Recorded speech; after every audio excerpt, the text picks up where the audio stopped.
two types of people, two kinds of people, I think.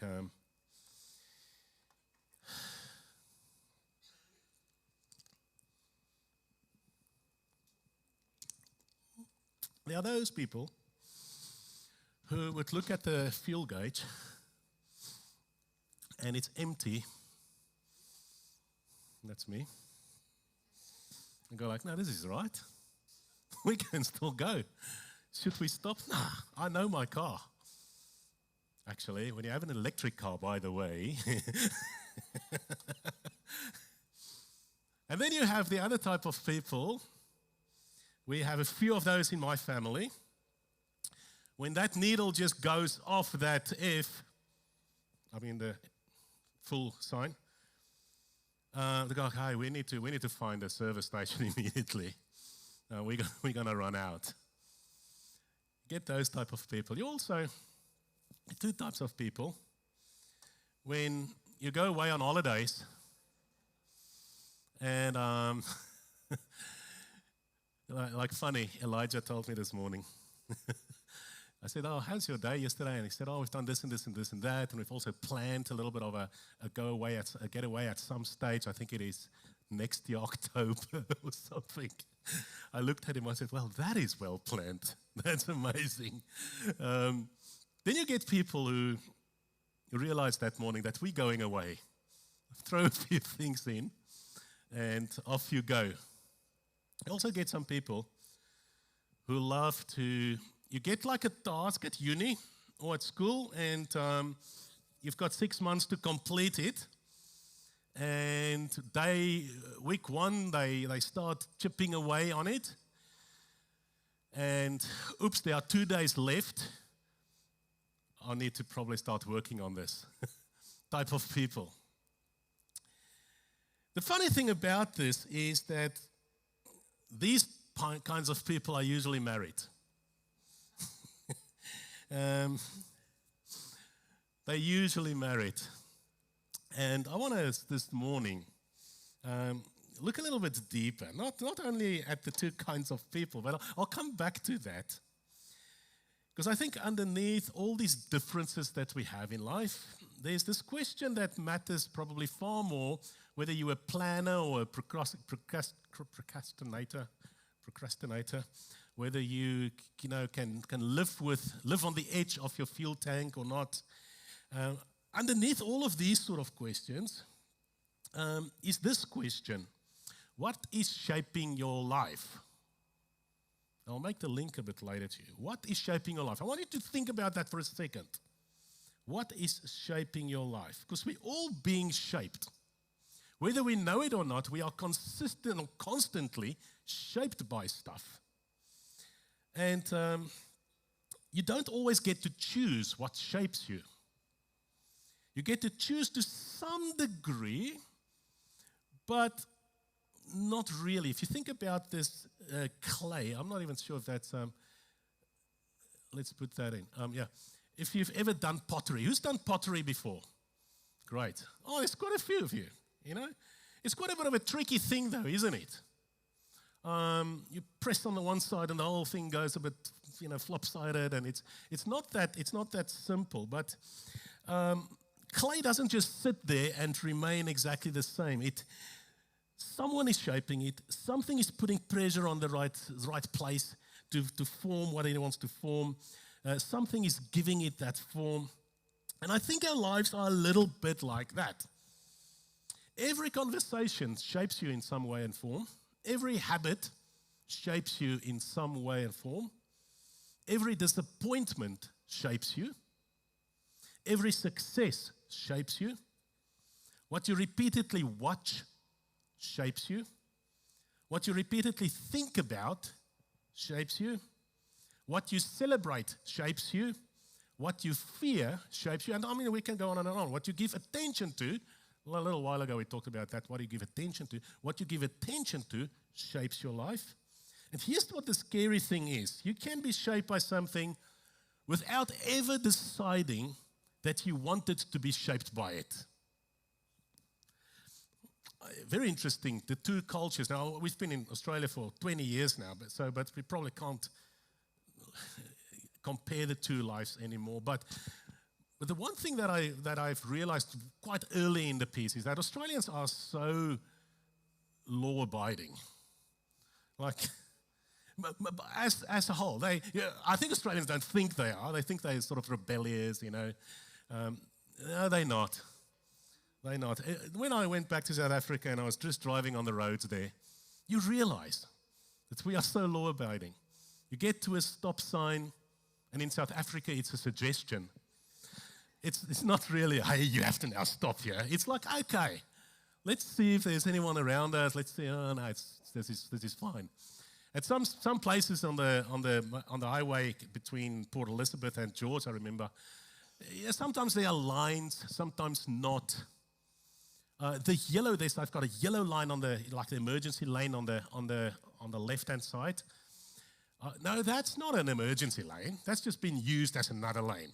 So that's the lane that you give way for. The people driving 150, 60, 70, 80 on the right-hand side.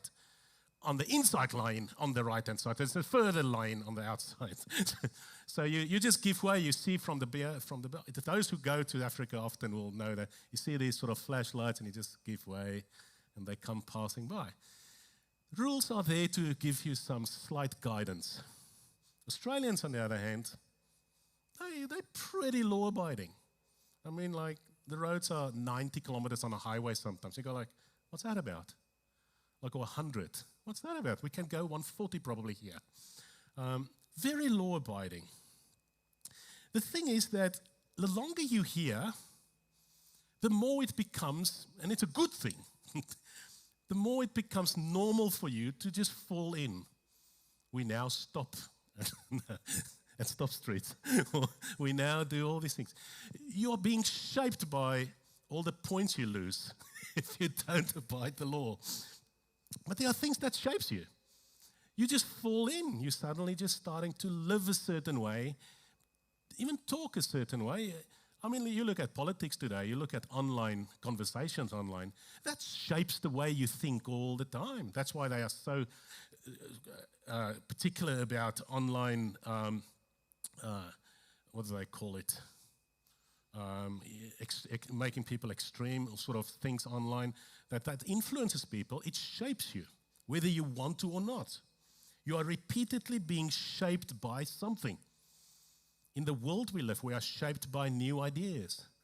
We go like, well, is this still, the Bible say this, but isn't that just a suggestion? Because the culture says this, and we might go for that. So that sort of stuff shapes us all the time.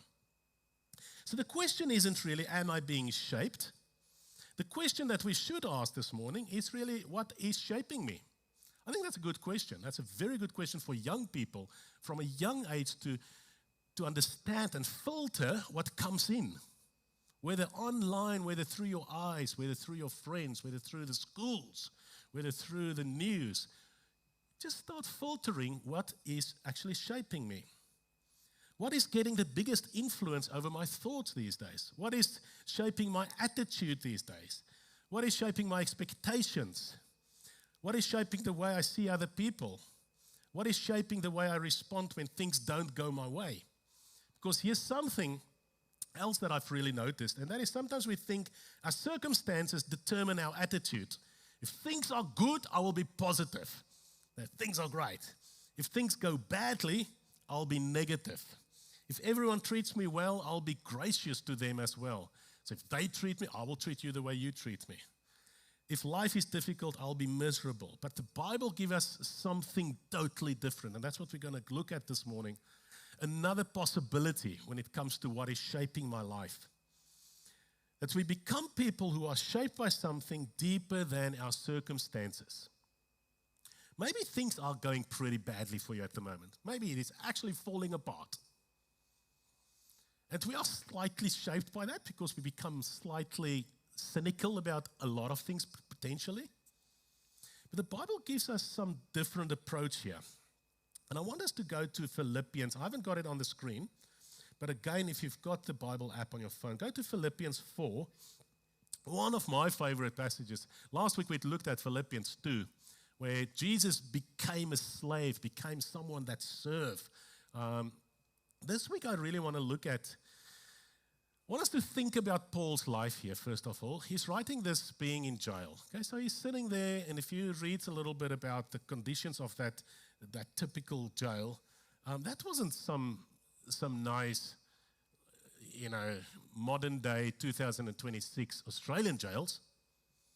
Totally different.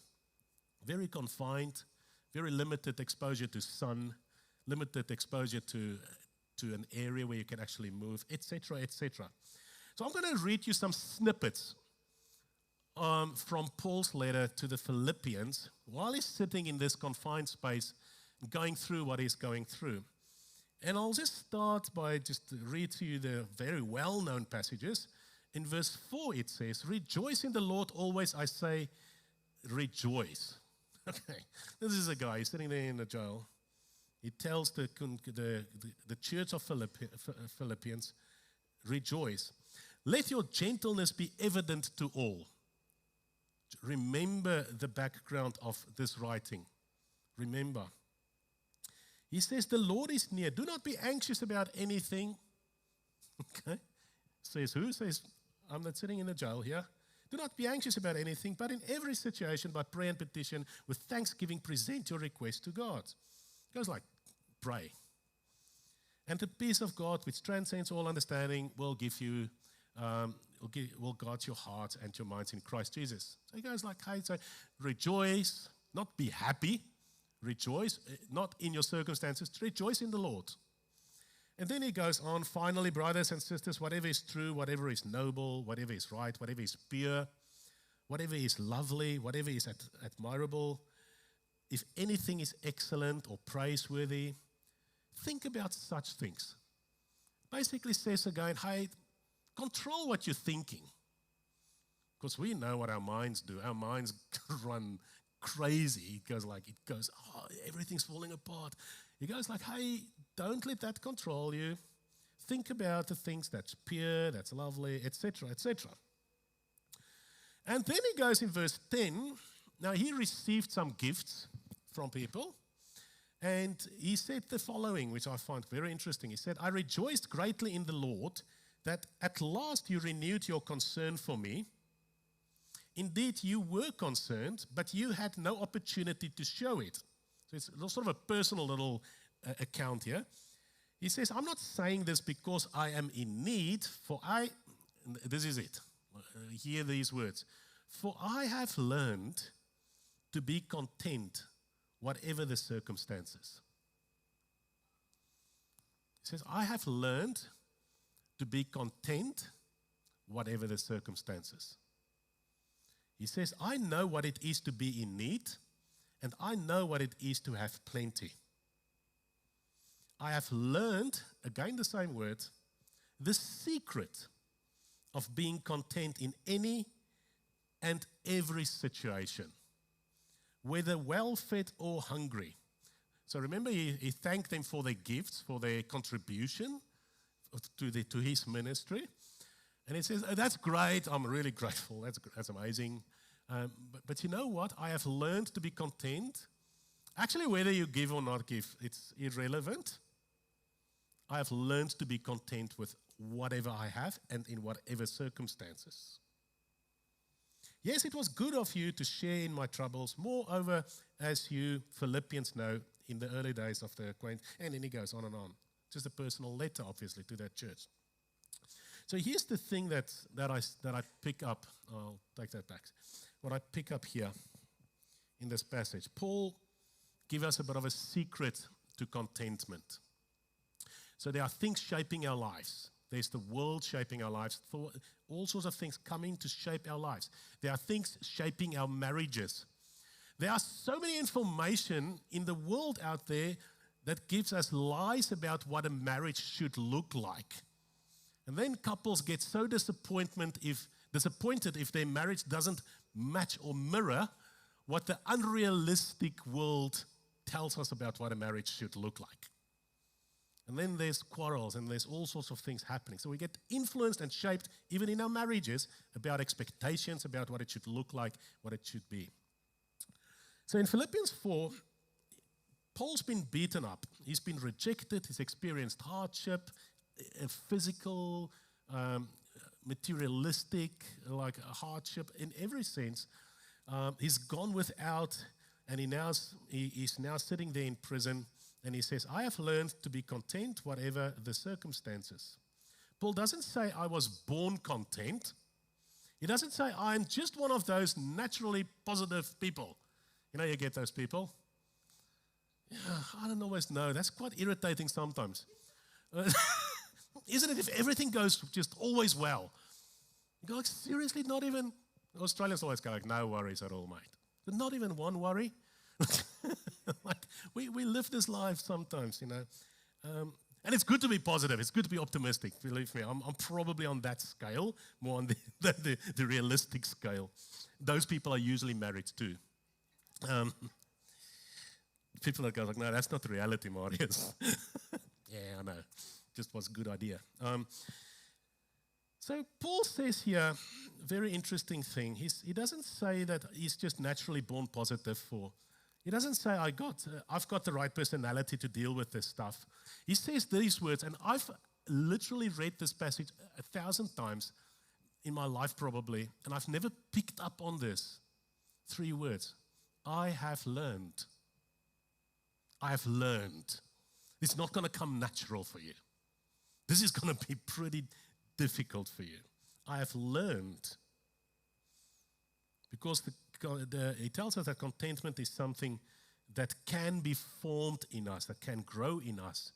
And actually, Paul has had plenty of opportunity to learn it.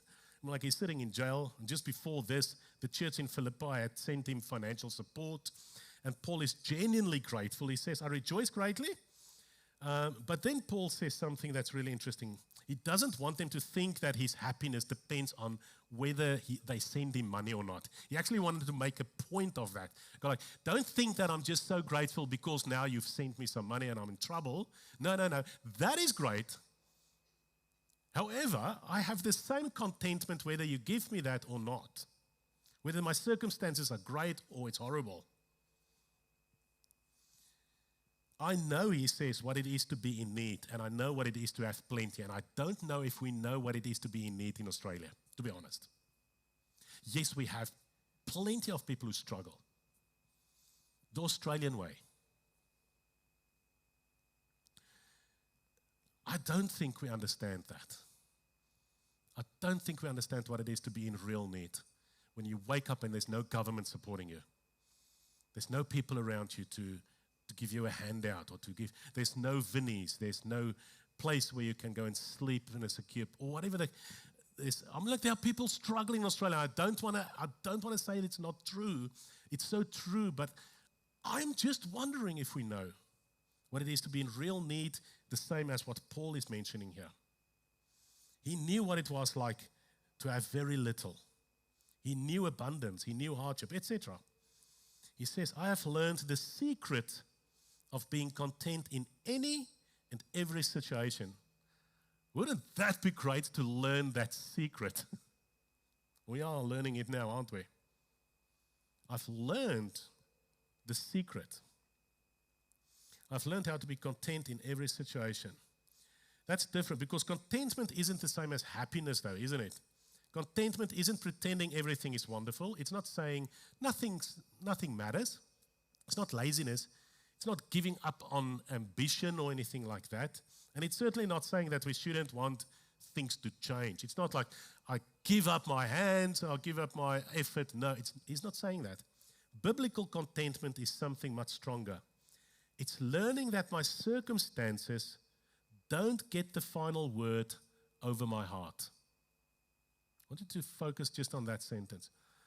Biblical contentment is something where you say, I'm going to learn that my circumstances don't get the final say over my heart. It is not going to change my heart away from God. It is learning that my circumstances don't get that final word. My circumstances do not get to decide who I am. My circumstances don't get to decide whether God is good or not. So that's usually the issue, though. Once you start thinking, well, there can't be a God that loves me now, because just look at what I'm going through. You are learning, and it's interesting. It's different than just knowing. You actually have to start questioning God. You actually have to go through that dip and go like, hey, man, God, I don't know if you're actually there. Once you're starting to operate in that space, you realize God is there, and you learn to trust in God even if nothing makes sense.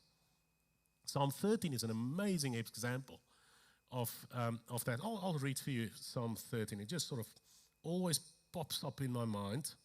Another one of my favorites. Now, this whole psalm is 4 or 5 verses. It says this: how long, Lord, will you forget me? Forever? Have you been there? You go like, God, seriously. How long will you hide your face from me? God, it looks like you're not interested in me. How long must I wrestle with my thoughts and day after day have sorrow in my heart? This sounds like this guy, David here, will be diagnosed with a whole heap of things if he was to sit in front of a psychologist. I mean, nothing against that. But then he says, how long will my enemy triumph over me? Look on me and answer me, God. Give light to my eyes, or I will sleep in death, and my enemy will say, I have overcome him. This guy is seriously in trouble. And then he says in verse 5, but I trust in your unfailing love. That is a learned attitude, because nothing else makes sense here. You might lose your relationship at the moment. You might go through that. You might starting to lose just things that you've worked so hard for. You look at it and you go like, God, how long? Where are you? Aren't you listening to me? And then the learned attitude is what David says in verse 5. But I trust in your unfailing love. I trust. That's a learned thing. Nothing makes sense, but I trust. My heart rejoices in your salvation. Now he steps a bit further out of his circumstances, and he talks salvation language. He says, I know that the circumstances will not change my heart. My happiness and contentment is not related to my circumstances. The Beatitudes is a great example of that. The Beatitudes in itself, blessed are the, Matthew 5. If you go through that, now that blessed word, makarios, means to be, you are blessed, your blessedness is not related to circumstances. More than blessed are you, it's not related to circumstances, are you when you meek, when you can go and read the Beatitudes. It's a beatitude, isn't it? So we are. It's a beatitude. Biblical contentment is something stronger than what the world tells us. So, contentment isn't getting everything you want. Contentment is discovering that Christ is enough, whatever you have. And perhaps that's why Paul says, I have learned, because contentment isn't something that happens when life finally becomes perfect. So there's this danger of always waiting for better. Again, we all live with that. We go, once I finish school, once I am married, that habit will fall away, or that will be easier to deal with, or my life will be so much more better. Once I have the perfect job, once I've finished this job, once my kids are just out of the nappy stage, good luck. That gets easier, Elijah and Victoria. Does it? I don't know. It's an exciting journey. That's all I can say. But we sometimes live in that once that is done, once the kids left school and, we don't have to have those school fees anymore. You just go like, some people live in that it will get better. Some people live with this, spent your whole life waiting for your life to begin. And we see that sometimes when people get close to retirement age. Their whole life they're waiting for this moment, almost not in a really, but in some ways you think like, oh, that'll be nice. And then suddenly your wife realizes that you're at home all day. And that's a different change, isn't it? I've heard that people say like, it's weird having him or her here all day.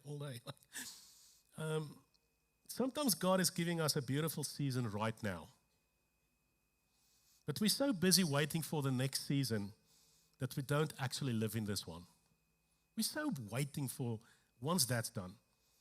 Some of you are in a really good season at the moment, and isn't that amazing to be grateful for that? Things are really going well. You're healthy. Your family is doing well. You've got good friends. You're enjoying your work. You're grateful, and that's wonderful. Don't apologize for that. It doesn't have to go bad all the time, by the way. Sometimes Christians can almost feel guilty for saying life is good. Go like, I need to figure out what's going wrong here because I feel bad to say, no, it's actually going all right. If life is good, thank God. Enjoy it, receive it, be grateful. Because here's the thing, hardship can shape you, but so can blessing as well. And sometimes blessing is just as spiritually dangerous as hardship because when everything is going well, we can so slowly stop noticing God in the same way. Everything falls in place. Life is good.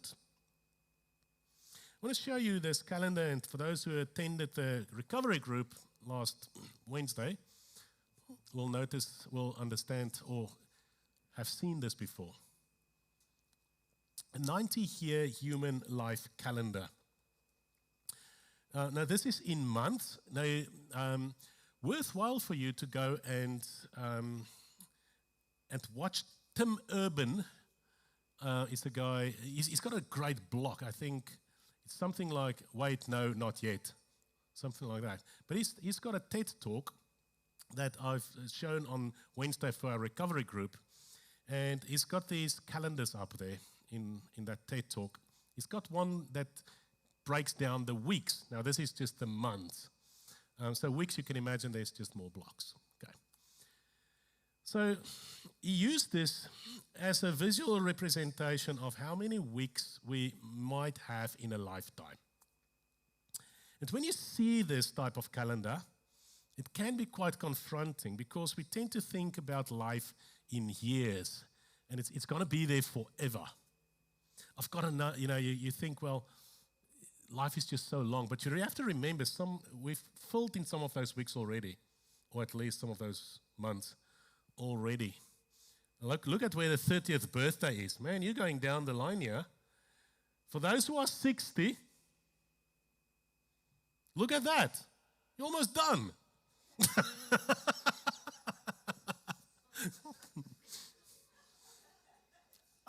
That's the reality, isn't it? I don't know why we tell each other that. That's literally the reality. For those who are 70, well, we won't go on and on. But you get the drift. You get the idea. We live with this idea we've got plenty of time. But when you put it into weeks or this one into months, it suddenly feels different. Life is shorter than we think, a lot shorter. But here's what I don't want us to do. I don't want us to look at this and think, wow, life is short. I'd better hurry up and cram as much as possible into it. Because that's not the point. The point is perspective. Because the Bible gives us two seemingly opposite ideas about time. On the one hand, in Psalm 90, it teaches us to number our days that we may gain a heart of wisdom. That's on the one end. And in other words, basically your days are limited. Don't waste them. But then on the other hand, the Bible also says there's a time for everything and a season for every activity under the heavens. Ecclesiastes 3. There's a time, a season, ordinary days, slow days. There are boring days. There are difficult days. There are beautiful days. All of them matter. Life is very short, but it is also made up of thousands of ordinary days. Thousands of ordinary Tuesday afternoons.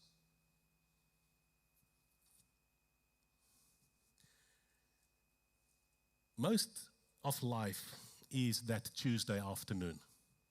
Not flashy, not great maybe, not too bad, just the ordinary. Tuesday afternoon, having a coffee with someone maybe, driving your kids somewhere, sitting around the dinner table at night, watching your favorite movie or show on TV, going to work, maybe serving at church, preparing something for morning tea, taking a walk with your dog around the block, sitting with someone who's hurting, laughing with people who laugh, go for a jog with someone you like, go for a walk, or, your typical Tuesday afternoon. And maybe that's why contentment and time belong together. Because if I'm always waiting for the next thing, I will be happy when, then I can spend my entire life waiting for my life to begin. I'll be content when I have more money. I will be content when the kids are old, etc. And suddenly you look back and realize, I've spent so much time of my life waiting for a different life. And Paul says this, I have learned to be content whatever the circumstances. The Tuesday, the Wednesday, the Saturday morning, the Sunday night before a heavy week waiting for you. You don't need to make every moment extraordinary. You just need to be present for the moments God has actually given you. I really want us to think about that. Not how can I fit more into my life? Am I giving my time to the things that actually matter? Because at the end of our lives, we won't wish we'd spent more time scrolling. We won't wish we'd answer more emails on time. We won't wish we'd work another Saturday just in case. We'll probably wish we'd be more present with God, more present with your spouse, more present with your dad and your mom and your kids, more present with our friends, more present with the people God put around us. Life is short, don't waste it, but life is also long. Don't rush through it. So my question is, what is shaping you in this calendar? So in this life, you are being shaped by many different things. I want you to imagine that we're going to put your life on the screen. Not your whole life, just this week. 7 days. And we're going to ask this question. What has been shaping me this week? What have I been giving my attention to this week? What voices have been the loudest this week in my life? What have I been worrying about? What have I been complaining about? What have I been grateful about? Because you don't suddenly become a person of peace. Never. You never do. You become peaceful through 1,000 small decisions. 1,000 small decisions. You don't suddenly become grateful. You practice gratitude. What does Paul say? I have learned to be content in every circumstance. And you don't accidentally become Christ-like. You allow Christ to shape you. I'll close first with Romans 12 that says this. Do not conform to the pattern of this world. So if you sniff, if there's a hint of the world in the way you live your life, you have to question that. Don't let it conform and shape you, but be transformed by the renewing of your mind. Think differently about your life calendar. I would love actually, we can almost move this into I love having a conversation with a friend regarding long-term planning and that sort of stuff, and I'm not that type of person, but you could probably even do a financial course for people who are struggling with this sort of calendar and say, hey, it doesn't make sense for you here, but what you do here will influence that, will influence that, will influence that. It will continue to go like that. Do not be conformed. Don't let the world shape you, because the world will be very happy to do that for you for free. Don't let the world shape your kids. They will do that for free, happily. I will tell you, like Paul says, be transformed, let God renew your mind. Okay, so what does that look like? Maybe we've got these two kinds of people. Maybe you are naturally someone that look at that calendar and to procrastinate, and it puts you in a bit of a frenzy now. You go like, oh my goodness, I'm down here somewhere. Now, I don't know why it stops at 90, by the way. I just saw that for the first time. I know some of you might be concerned now that fuel gauge is now very low. You've got plenty of kilometers to go. So don't stress. But I want you to go away with this calendar and say, how can I make that first little block matter? Not look too far back, not look too far forward. So I want to look at this week. What am I going to allow to shape me? All right, let's pray.